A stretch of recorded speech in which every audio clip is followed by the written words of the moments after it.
ठीक है, चलो शुरू करें।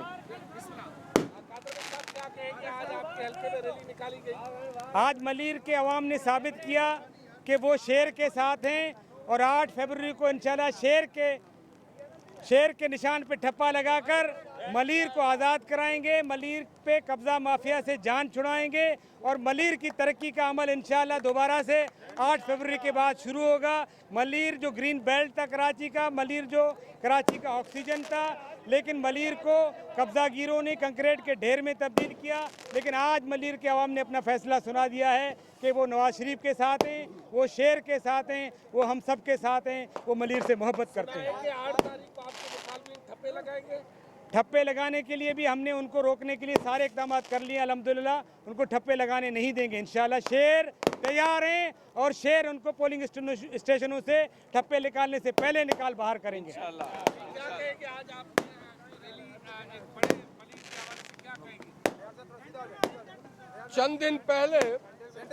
चंद दिन पहले चोरों की रैली निकली थी। इसी मलीर में करप्शन करने वालों की रैली निकली थी, ज़मीन कब्जा करने वालों की रैली निकली थी, नौकरी बेचने वालों की रैली निकली थी।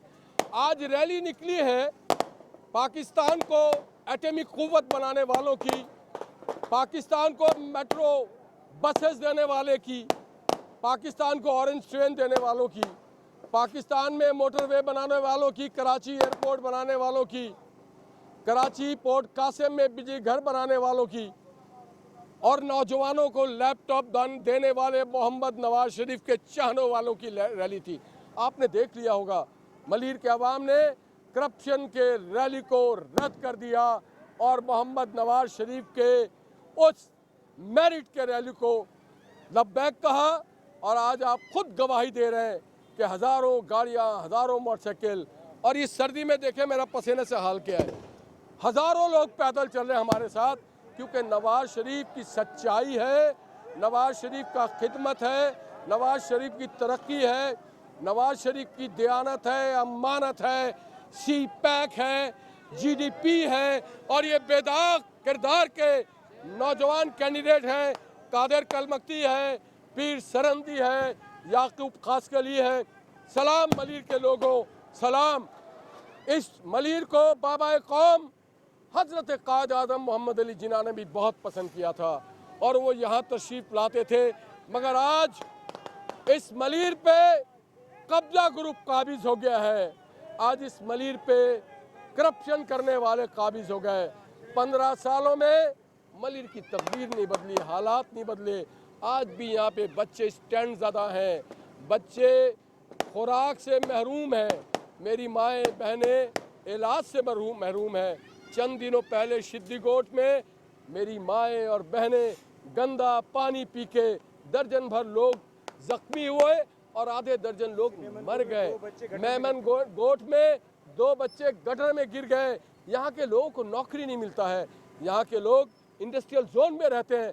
मैं आपको बताता हूँ, जिस दिन नवाज शरीफ आएगा इंशाल्लाह हम मलीर के नौजवानों को उनके घरों से बुला के रोजगार फराहम करेंगे और मेरिट पे करेंगे। बिलावल तो कह रहे हैं नवाज शरीफ को वजीर आज़म बनने नहीं देंगे, वो अपोजिशन में रहेगा। देखिए, ख्वाब देखना और बात है। बिलावल साहब को अभी तजुर्बा चाहिए, बड़ा एहतराम है उनके लिए।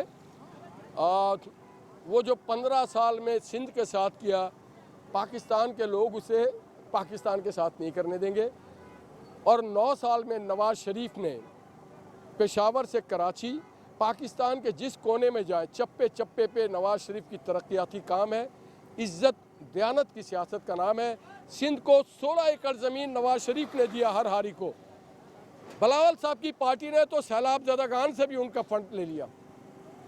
बिलावल साहब ने और उनकी पार्टी ने जो सैलाब ज़दागान थे उनको भी नहीं बख्शा, कराची की सड़कों को खंडर बना दिया। तो फिर वो इंतज़ार करें, ज़रूर कोशिश करें आइंदा 10-15 सालों बाद मोहम्मद नवाज शरीफ से सीख के कोशिश जारी रखें। इंशाअल्लाह 10-15 साल बाद बिलावल साहब शायद वज़ारत उज़्मा के मुकाबले के उम्मीदवार हो जाए। Thank you sir, thank you sir.